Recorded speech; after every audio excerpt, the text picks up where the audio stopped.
নমস্কার আমার প্রিয় বন্ধুরা, আশা করি আপনারা সকলেই ভালোই আছেন আর সুস্থ আছেন। বাসন্তীর রান্নাঘরে আপনাদের সবাইকে সুস্বাগত। আজকে আমি রান্না করেছি কাঁচা ছোলা বা ভেজা ছোলা দিয়ে ধোসা, যা হচ্ছে হাই প্রোটিনযুক্ত জলখাবার বা ডিনার। আপনারা যখন খুশি খেতে পারেন। আর এই ধোসাকে খাওয়ার জন্য বানিয়েছি ভাজা ছোলা দিয়ে চাটনি, আর তার সাথে বানিয়েছি আলু মশালা। এই ভিডিওটা সম্পূর্ণ দেখলে আপনারাও খুব সহজে কাঁচা ছোলার ধোসা, ভাজা ছোলার চাটনি আর আলু মশলা বানাতে পারবেন। তাই এই ভিডিওটা সম্পূর্ণ দেখা আর আমার চ্যানেলটিকে সাবস্ক্রাইব করার অনুরোধ রইল, কারণ আমি যে নিত্য নতুন ভিডিও বানাবো তার নোটিফিকেশান সবার আগে আপনার কাছেই যাবে। আমি হাফ বাটি ছোলা নিয়েছিলাম। এই ছোলাটা সারা রাত ভিজিয়ে রেখেছি। এখন সকালবেলায় ছোলাটাকে ভালো করে ছেঁকে একটা বাটিতে নিয়েছি। ছোলাটা ভালোভাবে ভিজেছে কিনা তা দেখার জন্য প্রথমে নখ দিয়ে কেটে দেখবেন। যদি ছোলাটা কাটা যায় তাহলে বুঝেছেন হ্যাঁ, ছোলাটা ঠিক ভিজেছে।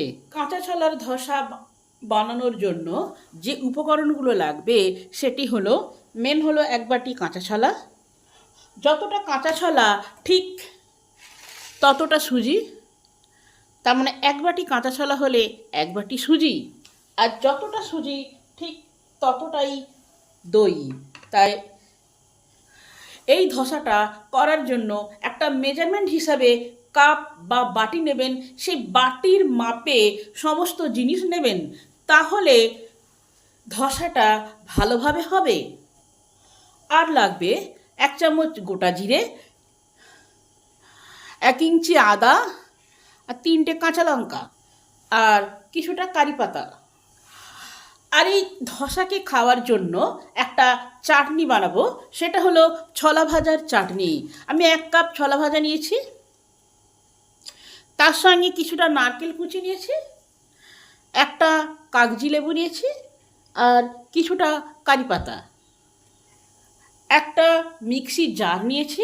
এই জারের মধ্যে প্রথমে ছোলাটাকে দিয়ে দিলাম, তার সঙ্গে সুজিটাকে দিলাম, আর এই সুজির সাথে 1 বাটি দই দিয়ে দিলাম। এর সাথে কারি পাতাগুলো দিলাম, আদাটা দিলাম, 3টে কাঁচা লঙ্কা দিলাম, জিরেটাকে দিয়ে দিলাম, স্বাদ অনুযায়ী নুনটা দিলাম, সামান্য পরিমাণ হলুদ দিলাম, 1 টেবিল চামচ চিনি দিলাম। চিনির ক্যারামেল কালারটা ধোসাতে সুন্দর একটা কালার আনবে আর ধোসাকে ক্রাঞ্চি করবে। সব কিছু আগে ভালো করে মিশিয়ে নিই। 1 বাটি জল যোগ করলাম, এটাও ভালো করে মিশিয়ে নিই। এবার এগুলোকে সব শুদ্ধ একটা মিহি করে ভালো করে পেস্ট করতে হবে। যত মিহি পেস্ট হবে তত ধোসাটা ভালো হবে। আর ধোসাতে সুজিটা দিতেই হবে, কারণ সুজিটা হচ্ছে জল শোপ করে আর ধোসাকে মুড়মুড়ে মুচমুচে করে। এটাকে ভালো করে বেটে আনি। সমস্ত কিছু আমার ভালোভাবে বাটা হয়ে গেছে। বাটাটা আমার এরকম হয়েছে। এবার এটাকে একটা বড় বোল নিয়েছি, এই বোলের মধ্যে ঢেলে দিলাম। এবার এই ব্যাটারটাকে আমি আধা ঘন্টার জন্য রেস্টে দিলাম। এই সুজি আছে, সুজি জল শোষণ করবে, জলটা শোপ করবে। তখন যদি একটু গাঢ় হয় তখন জল দেওয়া হবে। এখন আর কিছুই দিচ্ছি না, বেশি জল হয়ে গেলে তখন ধোসাটা বাজে হয়ে যাবে। যতক্ষণ ওটা রেস্ট হচ্ছে ততক্ষণ চাটনিটা বানিয়ে ফেলি। প্রথমে ছোলাগুলো দিয়ে দিলাম, নারকেলটা দিয়ে দিলাম, 2 চামচ টক দই দিলাম, 3টে কাঁচা লঙ্কা দিলাম, কিছুটা নুন দিলাম, 3 চামচ চিনি দিলাম, কিছুটা জল দিই, তবে বাটাটা ভালো হবে। এবার এটাকে মিহি করে বেটে আনি। যত ভালো মিহি করে বাটা হবে চাটনিটা তত ভালো হবে। ছোলা আর নারকেল এইভাবে আমার মিহি করে পেস্ট হয়েছে। এবার এটাকে একটা বোল নিয়েছি, এই বোলের মধ্যে নিয়ে নিলাম। মিক্সিটা ধুয়ে কিছুটা জল এর সঙ্গে যোগ করলাম। এবার এটাকে ভালো করে গুলে নিলাম। চাটনি একটু পাতলাই হয়, আপনারা যেরকম খাবেন চাটনি সেরকম রাখবেন, গাঢ় হলে গাঢ় আর পাতলা খেলে পাতলা। কিছুটা লেবুর রস যোগ করলাম, বীজগুলো ফেলে দিয়ে তারপরে রসটা দেবেন।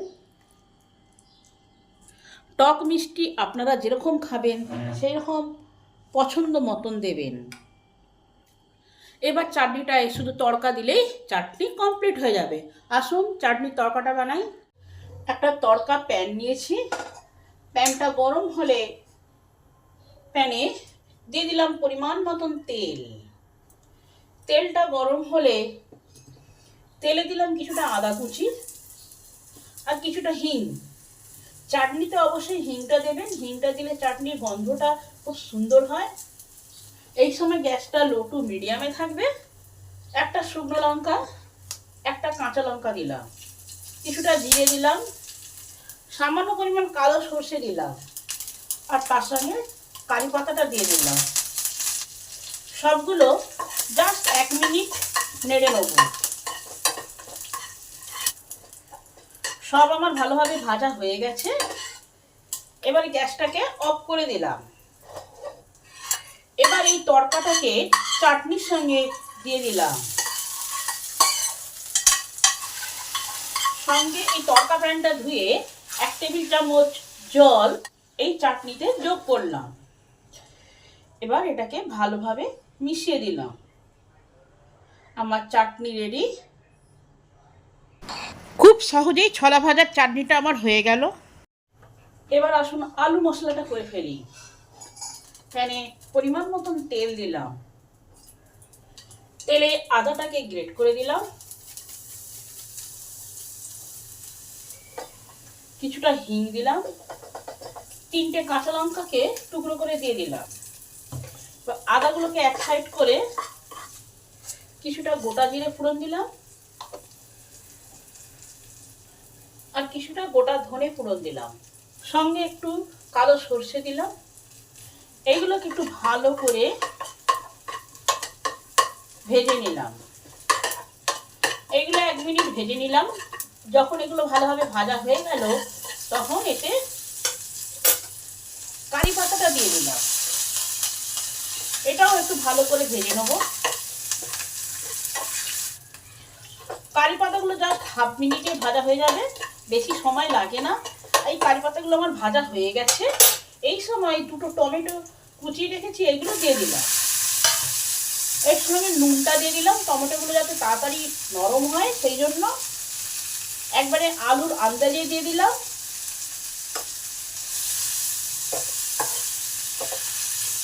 সঙ্গে একটু হলুদ গুঁড়ো দিলাম। 2টো আলু সেদ্ধ নিয়েছি।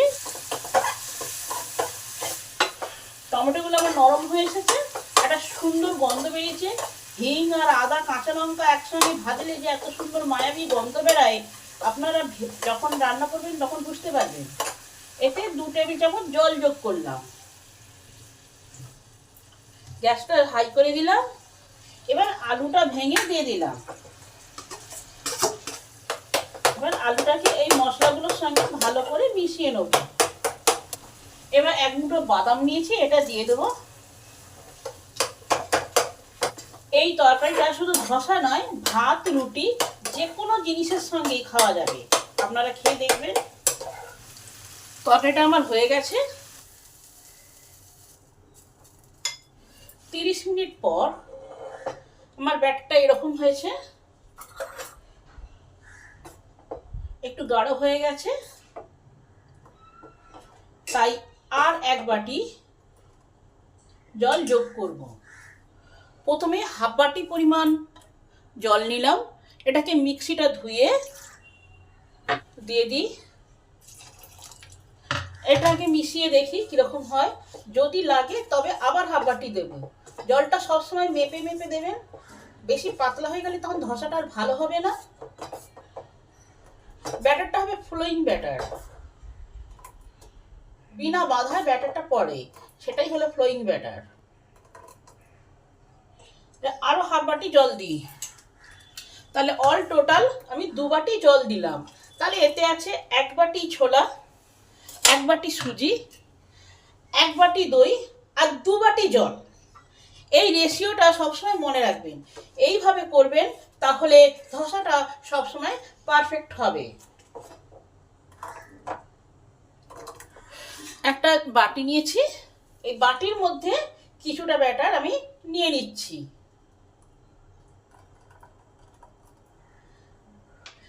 এক বাটি ছোলাতে যে পরিমাণ ব্যাটার হয়েছে তাতে এই চামচের পুরো 1 চামচ বেকিং পাউডার দিতে হতো, কিন্তু যেহেতু আমি একসঙ্গে করব না তাই সামান্য পরিমাণই বেকিং পাউডার দেবো। একদম হাফ চামচ বেকিং পাউডার এর সঙ্গে যোগ করছি। আপনাদের কাছে যদি বেকিং পাউডার না থাকে তাহলে ইনো বা 1/4 চামচ বেকিং সোডা যোগ করবেন। এবার এই বেকিং পাউডারটাকে এই ব্যাটারের মধ্যে ভালো করে মিশিয়ে দেব। বেকিং পাউডার দিয়ে সঙ্গে সঙ্গে ধসাটা বানাবেন, বেকিং পাউডার মিশিয়ে কখনোই ব্যাটারকে রাখবেন না, তাহলে সেটা ভালো থাকবে না। প্যানটাকে ধসা করার সময় সবসময় হাই হিটেই গরম করতে হবে। প্যান আবার হাই হিটে গরম হয়ে গেছে, এবার সামান্য পরিমাণ তেল দিলাম, জাস্ট কয়েক ফোঁটা। এই তেলটাকে প্যানটায় ভালো করে মিশিয়ে দিলাম, লাগিয়ে দিলাম, ব্রাশ করে ভালো করে 4 সাইডে লাগিয়ে দিলাম। এবার একটু জল দিয়ে প্যানটাকে ঠান্ডা করতে হবে। প্রথমে হাই হিট করতে হবে, তারপরে তেল দিতে হবে, তারপরে ঠান্ডা করতে হবে, জল দিতে হবে। এর ফলে যে কোনো প্যান ননস্টিক হয়ে যাবে। প্যান না ঠান্ডা হলে ধসাটা ভালো হবে না। এবার একটা ভালো পরিষ্কার ন্যাপকিন দিয়ে মুছে দিলাম। এই সময় গ্যাসটাকে সিমে করে দিলাম। এবার পরিমাণ মতন ব্যাটার এতে দেবেন।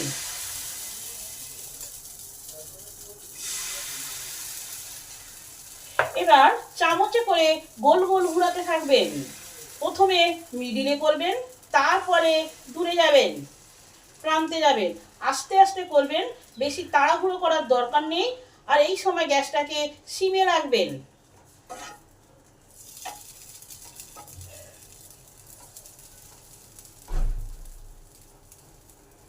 তাপ লাগছে সেদিকে ঘুরিয়ে ঘুরিয়ে প্যানটা দেবেন।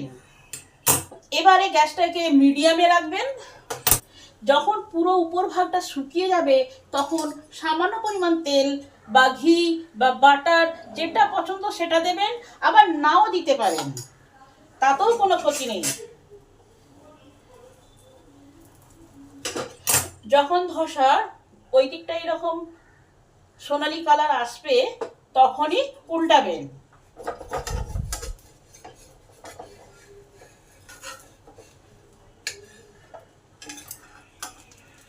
দেখছেন কতটা সুন্দর উঠে যাচ্ছে।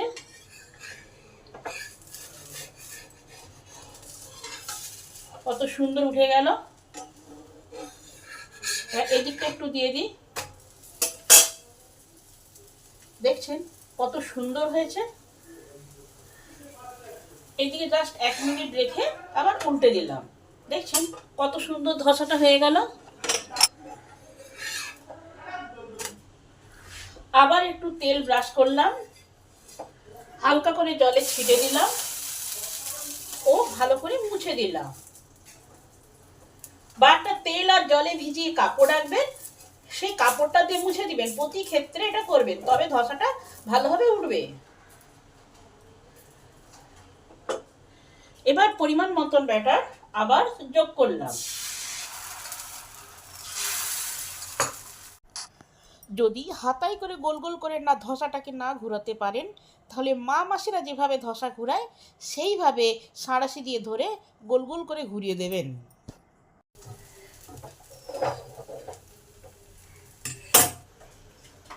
দেখছেন কত সুন্দর জালিদার হয়েছে ধসাটা।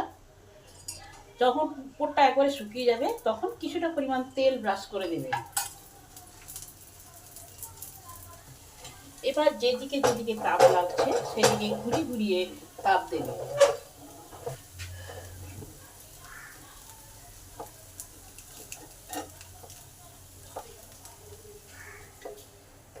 দেখছেন কত সুন্দর উঠে গেল ধোসা। কালারটা দেখুন কত সুন্দর হয়েছে। এইভাবে আপনারাও বাড়িতে কাঁচা ছোলা দিয়ে ধোসা তৈরি করে খেয়ে দেখবেন। রেসিপিটা যদি ভালো হয় তাহলে আমার চ্যানেলটিকে সাবস্ক্রাইব করবেন, লাইক করবেন, কমেন্ট করবেন ও শেয়ার করবেন। ভিডিওটা সম্পূর্ণরূপে দেখার জন্য অসংখ্য ধন্যবাদ। দেখা হচ্ছে অন্য কোনো নতুন ভিডিওতে।